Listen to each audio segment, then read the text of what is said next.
ताकि आप लोगों को कंफ्यूज न रहे। आर्कोलॉजिकल आधार पर वो बुद्धिस्टों का है, और जो जातक कथा है उसके आधार पर भी वो बुद्धिस्टों का है।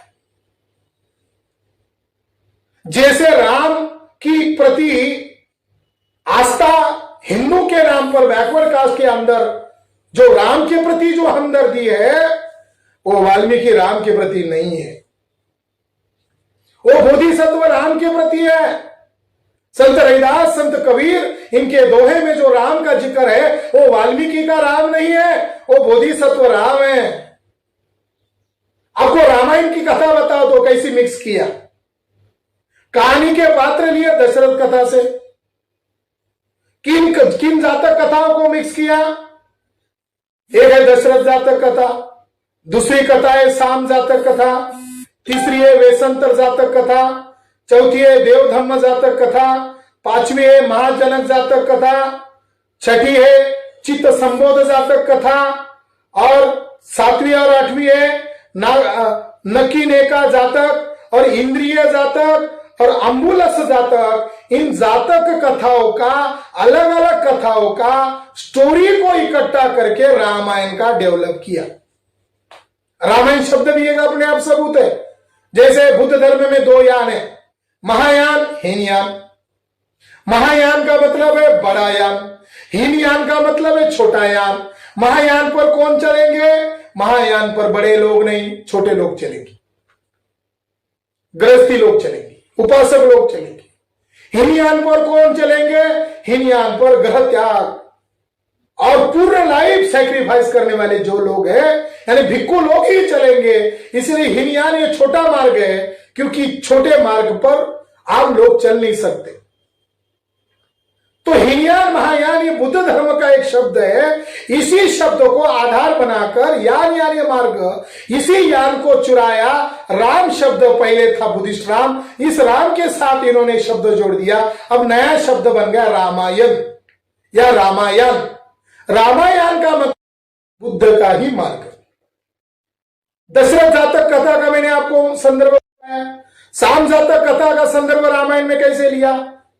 रामायण साम जातक कथा की मूल स्टोरी है कि वाराणसी का यक्ष राजा जब वो शिकार के लिए निकलता है, उस राजा का नाम है पिति यक्ष, और वो शिकार करते समय झाड़ी के पीछे पानी का आवाज आता है, तो उसको लगता है कि ये कोई हिरन है, और इसलिए वो तीर चलाता है, और वो तीर बाद में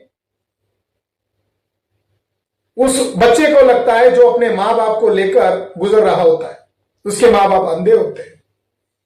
वो जो बच्चा है वो साम है और वो बोधिसत्व है। बोधिसत्व को तीर लग जाता है और राजा परेशान हो जाता है। वो उनके माता पिता के पास आकर कहता है कि मेरे द्वारा आपके बच्चे की हत्या हुई है, वो मारा गया है, मुझे माफ करो। वो रोने लगते हैं, वो श्राप वगैरह कुछ नहीं देते। थोड़ी देर में साम आ जाता है और साम बोलता है मैं बेहोश हुआ था, मरा थोड़ी था। राजा खुश होता है, माता पिता खुश होते हैं, कहानी खत्म होती है। साम जातक कहानी का संदर्भ है बुद्ध धर्म के अनुसार प्रत्येक पुत्र को अपने माता पिता की सेवा करना, यह धर्म का ही हिस्सा है। अब यही कथा रामायण में जोड़ दी, और रामायण में कैसे जोड़ दी कि कौशल्या ने वर मांगा, इसलिए राम को त्याग नहीं करना पड़ा, बल्कि दशरथ के द्वारा श्रावण बाल को तीर लग गया था, और उसके अंधे मां बाप ने दशरथ को श्राप दिया था कि तुझे भी पुत्र वियोग होगा, और इसके कारण ही दशरथ को अपने बेटे का त्याग करना पड़ा। अब जो देवधर्म जातक है उसके अंदर है 12 वर्ष वनवास करने की कथा। देवधर्म जातक में क्या कथा है? देवधर्म जातक में कथा है कि बोधिसत्व जो है उसका नाम है महाशीष। वो पहले रानी का बेटा होता है। राजा की पहले रानी से बोधिसत्व जन्म लेते हैं, और रानी मर जाती है, फिर दूसरी रानी से ब्याह करता है। उससे उसका एक बच्चा होता है, उसका नाम होता है चंद्र कुमार, एक का नाम होता है सूर्य कुमार। दूसरी रानी से चंद्र कुमार पैदा होता है। रानी को राजा कहता है वर मांग। वो कहती है अभी नहीं मांगूंगी, बच्चा जब बड़ा होगा तब मांगूंगी। बच्चा बड़ा हो जाता है और रानी राजा को वो वर की याद दिलाती है, शपथ की याद दिलाती है और कहती है आपका बड़ा बेटा महाशिष राजा नहीं बनना चाहिए, मेरा बेटा राजा बनना चाहिए। और राजा को डर लगता है कि अगर महर्षिष को यहाँ रखा तो शायद ये जहर देकर मार न डाले। तो महर्षिष को इकट्ठा बुलाकर वो कहता है कि मैंने इस दूसरे पत्नी को वचन दिया था, इसलिए तू 12 वर्ष वनवास कर। और 12 वर्ष वनवास करके वापस आ। रामायण में 14 वर्ष का वनवास आया है, ये देवधर्म जातक से आया है और ये कहानी एक्यूरेट मैच होती है। और उसमें यक्ष दिखाया है, वो यक्ष आप महाभारत में यक्ष प्रश्न के नाम से स्टोरी है, वो बात है देवधर्म। यही यक्ष से बाद में ब्राह्मणों ने रावण का कैरेक्टर खड़ा किया। एक सूक्त आया है कि एक यक्ष बुद्ध को सवाल करता है और कहता है कि मुझे ये बता सही कर्म क्या है, गलत कर्म क्या है। अगर तुमने सही जवाब नहीं दिया तो मैं तुम्हारे सर पर बैठूंगा और तुम्हारे सर के टुकड़े करूंगा। बुद्ध जब ज्ञानी बनते तो मानव के साथ संघर्ष करते हैं, एक साइकोलॉजिकल स्ट्रगल है। मगर यक्ष ये यहाँ के मूल नेटिव लोग हैं और यक्ष लोगों ने बुद्धिज्म को स्वीकार किया है। यही कहानी आप विक्रम बेताल में भी देखते हो, यही जातक कथाएं आप पंचतंत्र में चोरी की हुई दिखाई देती है, यही आप अरेबियन नाइट्स में है आपको दिखाई देती है, यही कथाएं आपको ग्रीक में भी दिखाई देती है। जातक कथाएं पूरे दुनिया में फैल चुकी थी। साथियों, जो स्वयंवर का वर्णन है वो स्वयंवर उन्होंने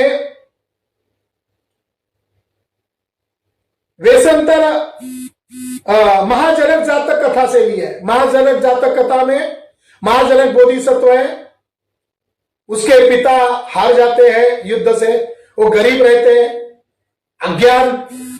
वो विज्ञातवास में रहते हैं, अज्ञातवास में रहते हैं। और वहां का राजा अपनी बेटी की शादी करना चाहता है। उसकी बेटी का नाम शिवली देवी होता है। शिवली देवी का स्वयंवर करने के लिए शर्त रखी जाती है, जो कोई धनुष्य तोड़ेगा, और ऐसा धनुष्य जो 1000 लोग नहीं उठा पाते, वो एक को उठाना होगा, उसको लड़की भी मिलेगी और स्वयंवर भी होगा। महाजनक कुमार वहां जाते हैं, वो उस धनुष्य को वैसे उठाते जैसे कपास का तिनका उठाया जाए। लोग खुश होते हैं, राजा खुश होता है, शिवली देवी के साथ शादी रचाई जाती है और कथा खत्म होती है। इस कहानी का मतलब था उपोषित व्रत का पालन करना। उपोषित व्रत एक धम्म का एक अंग है। मगर इस कहानी के पात्रों के नाम चुराए गए और स्वयंवर की कहानी इसके साथ रामायण की जोड़ी गई। शिवली देवी को सीता के रूप में दिखाया, महाजनक कुमार जो उसका पति दिखाया, उसका महाशब्द जनक रखा और जनक को सीता का पिता दिखाया। एक जातक है चित्त संबोध जातक। एक जातक में चित्त बोधिसत्व होता है, संबोध उसका मौसेरा भाई होता है, और ये चांडाल कुल में पैदा होते हैं और ब्राह्मण लोग इनकी घृणा करते हैं और इनकी सच्चाई पता चलती है तब वो उधर चले जाते हैं, तक्षशिला में जाते हैं, वहां वो ब्राह्मणों के साथ रहते हैं।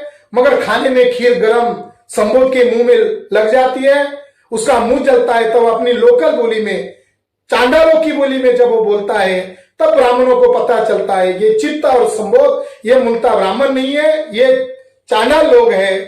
तो उनकी पिटाई करने लगते हैं। उसी समय एक शर्मन आता है, उन्हें वो बचा लेता है।